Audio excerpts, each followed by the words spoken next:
हरे कृष्णा। जगत गुरु शिल प्रभुपाद महाराज की जय। नमो विष्णुपादाय कृष्ण प्रेष्ठाय भूतले श्रीमते भक्ति वेदांत स्वामी निति नामिने। नमस्ते सरस्वती देवे गौरवाणी प्रचारिणे निर्विशेष शून्यवादी पाश्चात्य देश तारणे। जय श्री कृष्ण चैतन्य प्रभु नित्यानंद श्री अद्वैत गदाधर शिवासादि गौर भक्तवृंद। जय राधा माधव कुंज बिहारी। जय राधा माधव कुंज बिहारी।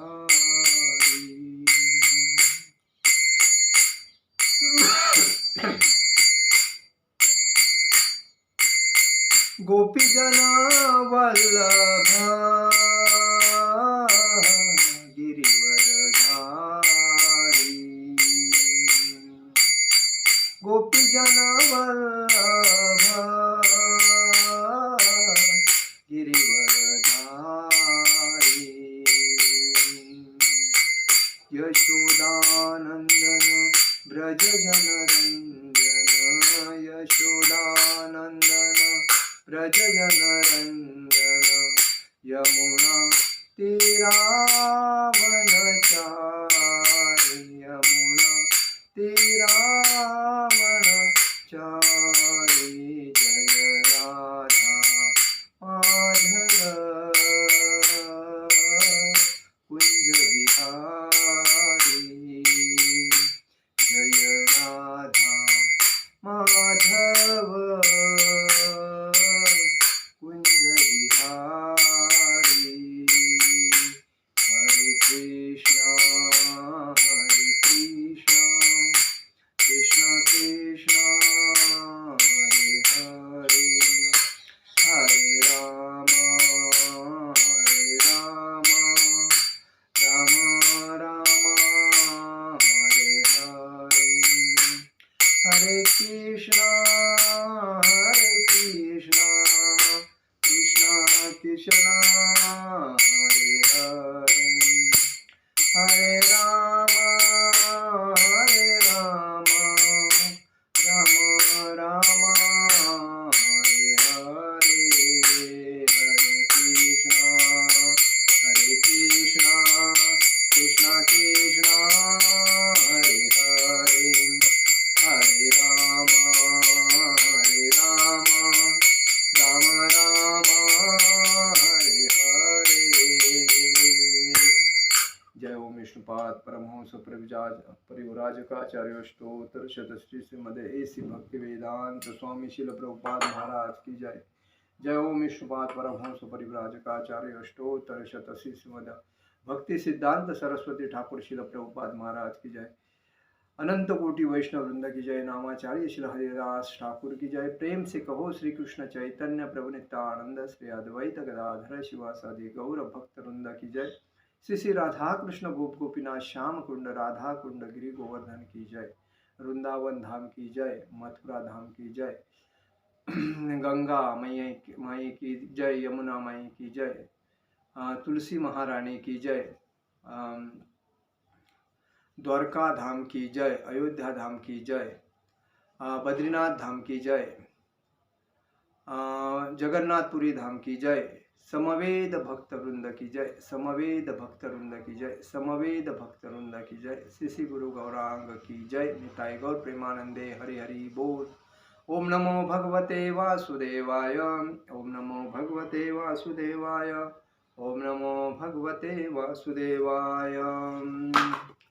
आज हम लोग परीक्षित महाराज अपने पिता के साथ जाने के टाइम पे क्या क्या बात कर रहे हैं उसके ऊपर चर्चा करेंगे।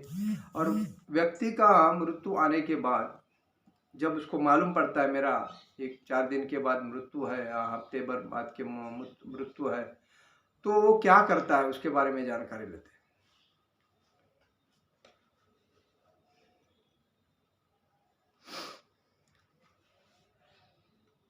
पिता के साथ भ्रमण करता हुआ एक छोटा बालक निरंतर जिज्ञासा करता है और अपने मन में जितने भी प्रश्न आते हैं वो अपने पिताजी से पूछता है कि गृह मतलब जब भी कोई छोटा बच्चा अपने पिताजी के साथ या माताजी के साथ घर से बाहर निकलता है, कोई रास्ते से निकलता है, बाजार में जाता है, मार्केट में जाता है, या कोई अलग अलग चीज़ होती है, या कोई किसी का शादी होता है, या कि कोई किसी का स्मशान में जाने के टाइम बॉडी होती है, तो उसको कुछ पता नहीं रहता है, तो वो आदमी वो अपने पिताजी से पूछता है कि ये क्या है।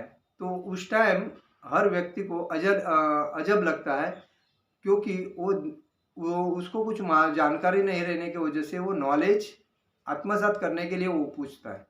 और हर व्यक्ति का प्रथम कर्तव्य है कि हमें जब मालूम नहीं रहता है तो हम दूसरे को पूछना जरूरी है। और यही बात है कि जब बालक सदा ही भौतिक या प्रश्न किया कि विशाल शोभा यात्रा क्या है, तो 12 से संबंधित उसके हजारों प्रश्नों के उत्तर दिए जाते हैं। उसने अपने पिताजी से यही सवाल किया कि पिताजी आपका विवाह हुआ था? तो यह प्रश्न सुनकर आजू बाजू के लोग हंसने लगे और बालक आश्चर्यचकित होकर उनके ऊपर देखता रह गया। तो बालक को लगा, अरे मैंने प्रश्न पूछा तो मुझे मालूम नहीं इसके लिए पूछा, तो ये हंसते क्यों है। तो किसी भी बालक को उसके विवाहित पिता ने संतुष्ट करना चाहिए। मतलब कोई भी पिताजी माताजी रहेगा तो अपने पिताजी बच्चे को मतलब बालक को अपने बारे में जानकारी देनी चाहिए। इस घटना से यह शिक्षा प्राप्त होती है कि मनुष्य एक विवेकी जीव है, अतः जिज्ञासा एवं प्रश्न करने के लिए उसका जन्म हुआ है। इसका कहने का मतलब इस जानकारी के बारे में कहने का मतलब क्या है कि हम एक दूसरे का सुन के बात आगे बढ़ाते हैं, लेकिन वो मूर्खता है। हमें अगर प्रश्न होता है मन में तो हमें एक दूसरे को पूछना चाहिए कि बाबा ये कैसा हुआ, ये क्या हुआ। क्योंकि हम दूसरे की खाली बात सुन के नहीं होना चाहिए, क्योंकि अंदर से भी प्रश्न होने चाहिए। जो ज्ञानी व्यक्ति होता है वो प्रश्न पूछता है, जो अज्ञानी होता है वो प्रश्न नहीं पूछता। यही बात है। जो जिज्ञासा है वो प्रश्न करने के लिए उसका जन्म होता है। जो प्रश्नों की संख्या जितनी अधिक होती है उतनी है अधिक ज्ञान विज्ञान में उसकी उन्नति होती है। संपूर्ण भौतिक सभ्यता ही युवा वर्ग के द्वारा अपने से बड़ों को पूछे गए इन प्रचुर मौलिक प्रश्नों पर ही आधारित है। मतलब जितने भी युवा है, जो नवीन पीढ़ी है, हमें कुछ जानकारी नहीं तो हमारे पूर्वज मतलब जो पिताजी है, दादा है, परदादा है, ऐसे लोग जब हमें मिलते हैं और आजू बाजू में रहते हैं उम्र वाले, उम्र से ज़्यादा, तो उनको जो पीछे जो बीत गई बात है उसके बारे में हमें जानकारी लेने के लिए पूछना जरूरी है।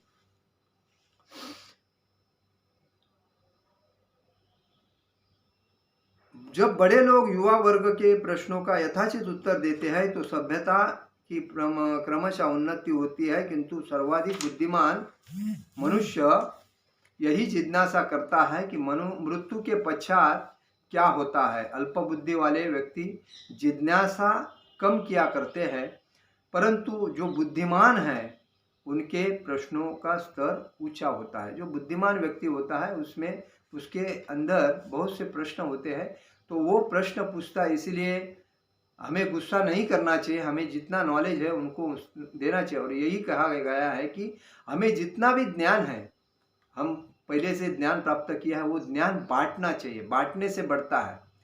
और जब हम हमारा ज्ञान हमारे पास ही रख देते हैं ना, तो वो ज्ञान बढ़ता नहीं। हो जैसा कि बहता हुआ पानी शुद्ध होता है, जो जमा हुआ पानी गंदा होता है, वैसा बात है।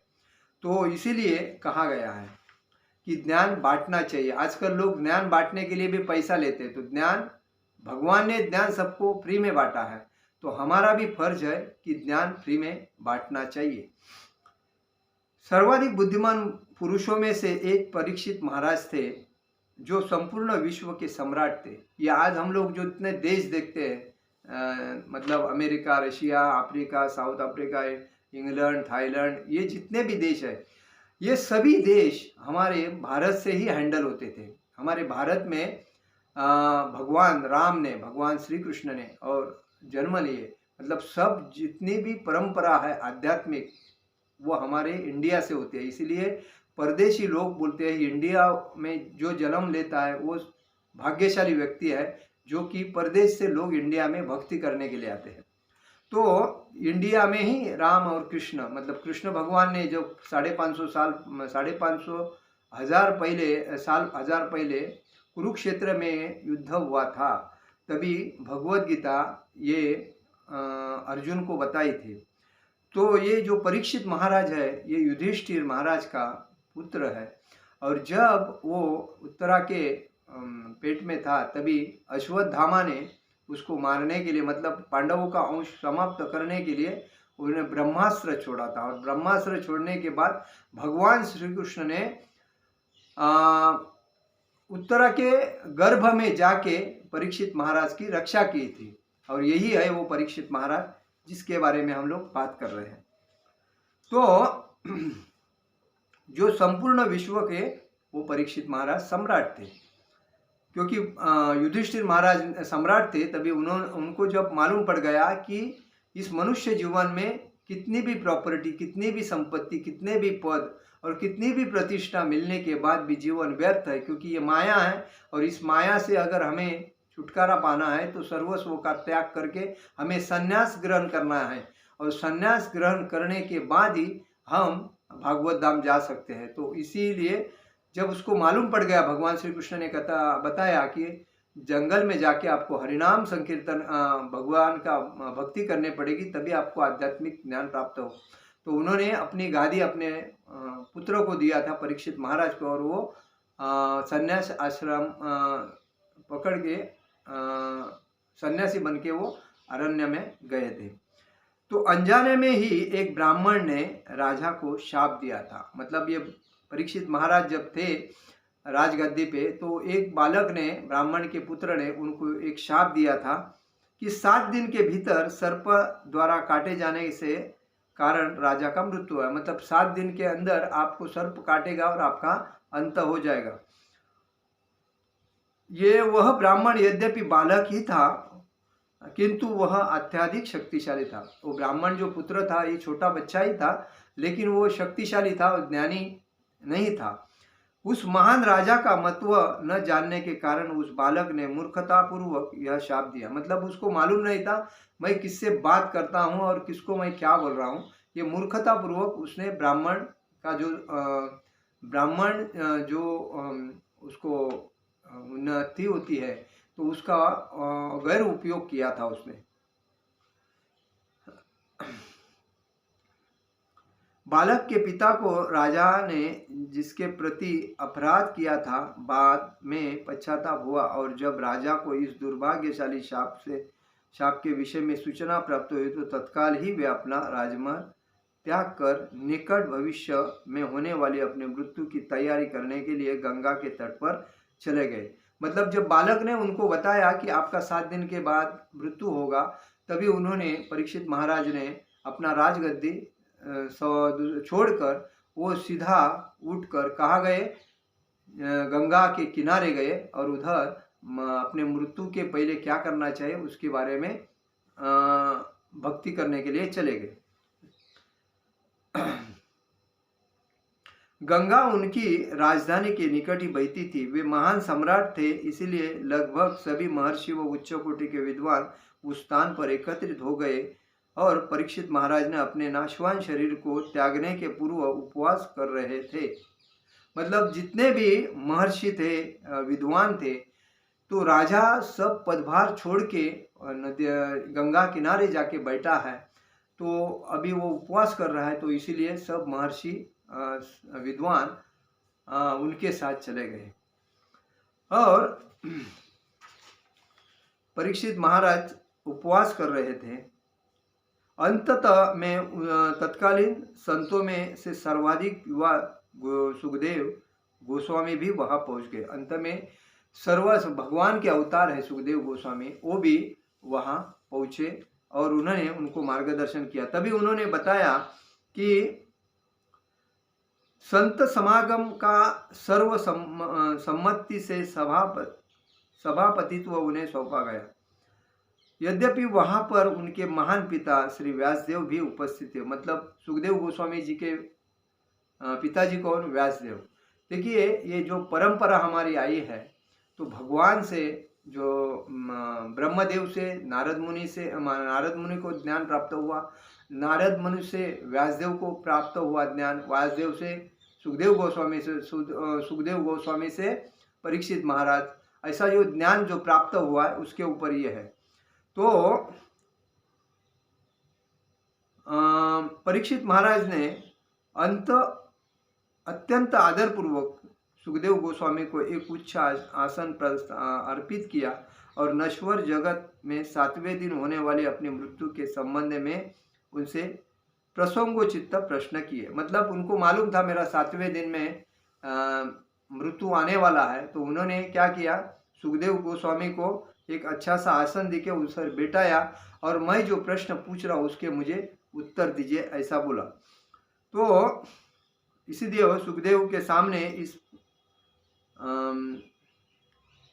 भगवान परीक्षित महाराज ने भगवान के महान भक्त पांडवों के योग्य वंशज थे और उन्होंने महान ऋषि श्री सुखदेव के सामने इस प्रकार की संगत जिज्ञासा की कि हे प्रभु, आप महान आध्यात्मवादियों में से सर्वाधिक महान है। उन्होंने क्या कहा कि हे प्रभु, आप एक आध्यात्मिक वादियों में सर्वाधिक महान आप व्यक्ति है, अतएव मैं आपसे विनम्र निवेदन कर रहा हूं कि आप कृपया यह बताइए कि मेरा इस समय का क्या कर्तव्य है। मतलब उन्होंने उनको एक गादी पे बिठा के उनको आदरपूर्वक कहा कि आप एक महान ऋषि है, सर्वाधिक महान आध्यात्मिकवादियों में से सर्वाधिक महान ऋषि है, और आप मुझे अपने इस विषय में बताइए कि मेरा 7वें दिन में मृत्यु होने वाला है, तो मैं क्या करूं, तो कृपा करके मुझे बताइए। तो उन्हें बताया गया कि प्रभु, मैं क्या श्रवण करूं, क्या अर्चन करूं, अथवा अब मैं किसका स्मरण करूं। आप जैसे महान ऋषि गृहस्थ के घरों में से आवश्यक से अधिक नहीं ठहरते और इसीलिए यह मेरा सौभाग्य है कि आप करणावश मेरी मृत्यु के समय यहाँ आए हैं। देखिए, जो ऋषि होते हैं, जो आध्यात्मिक जो गुरु होते हैं, जैसे सन्यासी, ब्रह्मचारी, वानप्रस्थ, ये जो ऋषि रहते हैं, ये एक ही जगह पे परमानेंट नहीं रुकते हैं। ये बहता जो पानी होता है वो कैसा शुद्ध होता है, और वैसे ही ये ऋषिगण एक जगह पे नहीं रुकने से वजह से वो हर जगह पे जाते हैं, हर जगह पे अलग अलग ठिकान पे भक्ति का प्रचार करते हैं। और इसीलिए महाराज बोल रहे हैं, परीक्षित महाराज, कि आप एक ही जगह पे नहीं रुकने वाले हैं, आप यहाँ वहाँ प्रचार करते हैं, तो आप मुझे बताइए मैं क्या करूँ, श्रवण करूँ, मतलब अर्चन करूँ, स्मरण करूँ, या और क्या करूँ। तो आपके जैसे महान ऋषि गृहस्थ के मुंह से सुनना मेरे लिए अच्छा होगा, तो मेरा सौभाग्य होगा, ऐसा बोल रहे हैं। तो आप कोरोनावश मेरी मृत्यु के समय यहाँ आए हैं, तो कृपया विषय समय में आप मुझे उपदेश दीजिए। मतलब आप मुझे क्या करूं, ऐसा उपदेश दीजिए। इस प्रकार परीक्षित महाराज के द्वारा मधुर भाषा में निवेदन किए और महर्षि सुखदेव जी ने अपने उनके प्रश्नों के प्रामाणिक उत्तर दिए। सुखदेव गोस्वामी ने केवल महान दिव्य विद्वान थे, वरन समस्त दैवी गुणों में संपन्न भी थे, क्योंकि वे वैदिक साहित्य के मूल रचयिता श्री बादरायन श्री व्यासदेव के योग्य पुत्र थे। मतलब व्यासदेव जी का दूसरा नाम क्या है? बादरायन, और श्री व्यासदेव के ये सुपुत्र थे। सुखदेव गोस्वामी ने कहा, प्रिय राजा, आपकी जिज्ञासा अत्यधिक संगत है।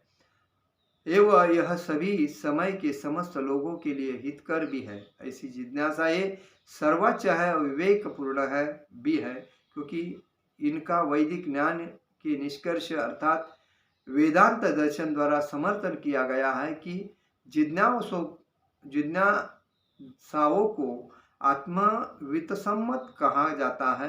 दूसरे शब्दों में ऐसी विवेकपूर्ण जिज्ञासाएं वे मुक्त पुरुष करते हैं जिनको अपने आध्यात्मिक स्वरूप का पूर्ण ज्ञान है, जिससे परातत्व की जानकारी में और अधिक वृद्धि हो सकती है। देखिए, ये व्यक्ति कौन कर सकता है? जो ज्ञानी है, बुद्धिमान व्यक्ति ही बोल सकता है कि राजा, मेरा 7 दिन के बाद मृत्यु आने वाला है, तो मैं क्या करूं?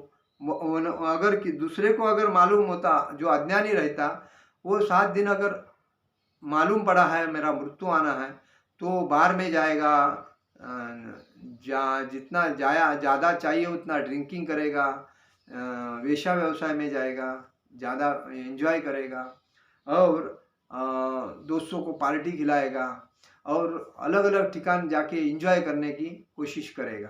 लेकिन ये कलयुग में ऐसा होता है। लेकिन सतयुग में क्या था कि सतयुग, द्वापर युग, अंत त्रेता युग से द्वापर युग में यही हुआ था कि भगवान श्री कृष्ण भी थे, व्यासदेव देव भी थे, परीक्षित महाराज भी थे और 5 पांडव भी थे। तो तभी ये बात हुई है। और इसके ऊपर व्यासदेव कहते हैं कि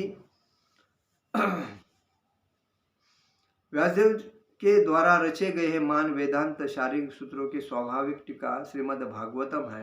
वैदिक साहित्य में वेदांत सूत्र का सर्वोच्च स्थान है। इनमें आध्यात्मिक ज्ञान के दिव्य विषय से संबंधित मूलभूत जिज्ञासाओं का केंद्रीकरण किया गया है। यद्यपि श्री व्यासदेव ने इस महान ग्रंथ की रचना की, फिर भी उनके मन में संतोष नहीं हुआ। तो रचना के पश्चात उनकी भेंट नारद जी से हुई, जो उनके आध्यात्मिक गुरु थे। देखिए, मैंने बोला ना, तो ये जो व्यासदेव ने ही श्रीमद् भागवतम, महाभारत, ये जो ग्रंथ है, रामायण, ये सब लिखे हैं। और उनकी बाद में भेंट किससे हुई? नारद मुनि से हुई। और उन्होंने श्री व्यासदेव को पूर्ण पुरुषोत्तम भगवान के विषय का वर्णन करने का परामर्श दिया। ऐसा परामर्श प्राप्त करने पर श्री व्यासदेव ने भक्ति योग के सिद्धांतों पर ध्यान लगाया और जिनके द्वारा उन्हें भगवान सापेक्ष अर्थात माया में भेद स्पष्ट हो गया। इन तत्वों के विषय में वे पूर्ण रूप से अनुभूति कर लेने के पश्चात उन्होंने महान श्रीमद् भागवतम अर्थात सुंदर भागवतम की रचना की, जिसका आरंभ महाराज परीक्षित के जीवन के से संबंध वास्तविक ऐतिहासिक तत्वों से हुआ। कहने का मतलब यही है, व्यासदेव जी ने श्रीमद् भागवतम का भागवतम लिखा है। तो ये परीक्षित जो महाराज थे, उनको जब प्रश्न पड़ा कि मुझे शाप मिला है, 7वें दिन में मेरा देहांत होने वाला है, तो उन्होंने सुखदेव गोस्वामी से बात की। सुखदेव गोस्वामी ने उन्हें कहा कि आप कीर्तन करो, भगवान का नामस्मरण करो, अर्चनम करो और भक्ति करो, क्योंकि भगवान की भक्ति करने से ही आप भागवत धाम जाओगे, बाकी आपको कुछ करने की जरूरत नहीं। और तभी ये जो व्यासदेव जी ने ये भागवतम लिखा, और भागवतम लिखने के बाद वही भागवतम सबसे श्रेष्ठ ग्रंथ है। और इसीलिए हमें भगवत गीता और श्रीमद् भागवतम ये हर व्यक्ति को पढ़ना जरूरी है, क्योंकि हमारा जन्म सिद्ध अधिकार है ये भागवतम और भगवत गीता पढ़ना। देखिए, हम लोग जितना भी पैसा कमाते, जितनी भी प्रॉपर्टी कमाते, जितने भी अलग अलग कार लेते हैं, जितने भी प्रॉपर्टी लेके या फैक्ट्रीज निकाल के हम लोग आनंदी रहने की सोचते हैं, तो हम कभी आनंदी होते आपको लगता है? नहीं। क्यों नहीं? क्योंकि हम क्या करते हैं, दूसरा एक ही एक बोझ अपने सर पे लेके हम खुश है ऐसा दुनिया को बताते हैं, लेकिन अंदर से हम लोग इतने कमज़ोर होते हैं, एक ही एक प्रेशर अपने सर पे डाल के, कि हमें यही नहीं पता होता है कि कल अगर मेरा कुछ हो जाएगा तो इसको पेड़ेगा कौन। ये बात है। तो आज जितने भी लोन निकाल के लोगों को बताते हैं कि मैं इतना प्रतिष्ठित हूँ, मैं इतना टैलेंटेड हूँ, तो ये सब मूर्खता है। परीक्षित महाराज ने अपना राज सिंहासन त्याग करके जब मालूम पड़ गया मेरा शरीर 7 दिन के बाद छूटने वाला है, तभी उन्होंने नदी के किनारे जाके भक्ति करना स्टार्ट किया, हरिनाम संकीर्तन करना स्टार्ट किया, भगवान के जो अध्याय है, पुराण है, वो पढ़ना स्टार्ट कर दिया। क्योंकि जब किसी भी व्यक्ति का, आज देखिए हम लोग चाय पीते हैं तो चाय से हमें बीमारी बहुत बढ़ती है। हम शराब पीते हैं, हम शराब से भी हमारे बीमारी बहुत बढ़ती है। हम बीड़ी पीते हैं, बीमारी से भी हमें बीमारी बढ़ती है। तो यह हमें मालूम होने के बाद ही हम मूर्खतापूर्वक वो काम करते हैं, क्योंकि हमें वास्तविक सुबह गाय का दूध पीना चाहिए। दूसरी बात, हमें जो है पिस्ता, बादाम, अखरोट, ऐसे जो पौष्टिक जो आहार है, ऐसा हमें खाना जरूरी है। फ्रूट्स खाना चाहिए, तो हमारी हेल्थ अच्छी रहेगी और मतलब प्रतिकार शक्ति हमें बढ़ाना जरूरी है। तो हम क्या करते हैं, जो जीवन को अयोग्य है उसको ज़्यादा पैसा खर्चा करके खाते और शरीर की वाट लगाते हैं, और शरीर की वाट लगाने के बाद हमारा जितना जो कमाते हैं हम पैसा, वो किसको देते हैं? डॉक्टर का बिल पे करने के लिए। हमारे पास बिल पे करने के लिए पैसा नहीं रहेगा, तभी हमको किसी राज्य के नेता सपोर्ट करता है, देता है, तो हमको लगता है कितना अच्छा आदमी है। लेकिन तुम्हारा जो मानधन मिलता है तुम्हारे नाम पे, जो प्रत्येक एरिया को, वो तो कौन खा रहा है? वही खा रहा है, और उसमें से आपको, जैसा को कुत्ते को एक रोटी का टुकड़ा डाला जाता है, वैसा आपको देते हैं।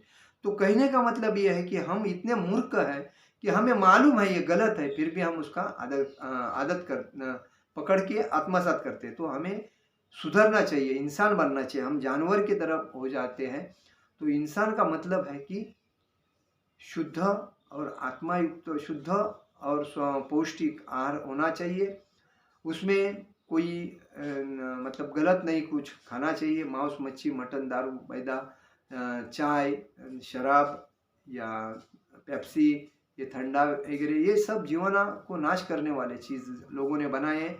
लोग आपके जेब से पैसा निकालने के लिए आपको गलत रास्ते पे लेके जाते हैं और खुद सही रास्ते पे आते हैं, बिजनेस करते हैं और खुद बड़े होते हैं। तो कहने का मतलब हमें ज्ञानी बन के इसके ऊपर रोक लगाना चाहिए। तो सुबह अगर उठ के अगर दूध पिएंगे, अगर दूध नहीं मिलता है तो गर्म पानी पिएंगे तो भी चलता है, कोई बड़ी बात नहीं है, चाय पीना चाहिए। तो गर्म पानी अपने शरीर को मजबूत रखता है, और ठंडा पानी से गर्म पानी शरीर को मजबूत रखता है, इसलिए पीना जरूरी है। और दूसरी बात क्या है कि हमें भी अगर पता चलता है कि मृत्यु हमारा 8 दिन के अंदर होने वाला है, तो हमें भी भक्तिमय जीवन आत्मसात करना चाहिए। बाकी सर्व जीवन व्यर्थ है। भक्ति करके हमें हरिनाम संकीर्तन तक करना चाहिए, भगवान की बुक्स पढ़ना चाहिए, भगवान की लीला पढ़ना चाहिए, और हमें जितने जो चीज़ें जानकारी है अच्छी तरह वो जानकारी दूसरे को देना चाहिए। क्योंकि जो हम दूसरे को जानकारी देते हैं, वो जानकारी दूसरा आत्मसात करके उसका भी दूसरे मतलब ये ऐसा ही है कि परदादा से दादा पे आया, दादा से पिताजी के आया, पिताजी से अपने ऊपर आया, ऐसा जो होता है। तो ये परंपरा बोलते हैं। तो परंपरा में लोगों को मालूम पड़ता है कि किसको क्या यूज करना और क्या नहीं यूज करना चाहिए। तो कहने का मतलब ये है कि हमें भगवद गीता, श्रीमद् भागवतम ये पढ़ना चाहिए। और हर व्यक्ति जन्म हुआ है, उसका मृत्यु होने वाला है। वो कभी कोई ऐसा नहीं है कि मेरा मृत्यु नहीं होएगा। तो हमें मालूम है कि जो जो दिन हमारा एक एक जा रहा है, तो मृत्यु की तरफ हम बढ़ रहे हैं। तो हमें आध्यात्मिकता को आत्मसात करके हमारे घर में पूजा पाठ करना जरूरी है, पूजा पाठ सीखना जरूरी है। हम ये नहीं सोचते कि मैं कार लूँगा तो मरूंगा नहीं, गाड़ी लूँगा तो मरूंगा नहीं, प्रॉपर्टी लूँगा तो मरूंगा नहीं, मेरे नाम पे है। तो जो जन्म हुआ है उसका मृत्यु अटल है, होने वाला है। लेकिन हम जितना एक दिन हमारे आयुष्य का जाता है, वो हम मृत्यु की तरफ जाते हैं। तो हमें मृत्यु की तरफ जाने के टाइम पे हमें इस भौतिक संसार से अलिप्त होने के लिए हमें ये जो लालच, मोह, माया, क्रोध, अहंकार, लोभ, ये जो ईर्ष्या, ये जो 6 राक्षस है ना, इनको शरीर से बाहर करना चाहिए। और आनंदमय जीवन जीने के लिए हमें भक्ति का सहारा लेना चाहिए। बाकी सब व्यर्थ है, भक्ति ही श्रेष्ठ है। भले वो राष्ट्रपति हो, पंतप्रधान, उससे भी श्रेष्ठ भक्ति का पद है। और भक्ति एक निष्ठता, पारदर्शक, एक ही भगवान है। विष्णु भगवान मतलब कृष्ण भगवान, कृष्ण भगवान की भक्ति ही श्रेष्ठ है, अन्य भक्ति श्रेष्ठ नहीं है। इसीलिए मैं बोलता हूँ भक्ति करो। हरे कृष्णा कृष्णा कृष्णा हरे हरे, हरे राम राम राम।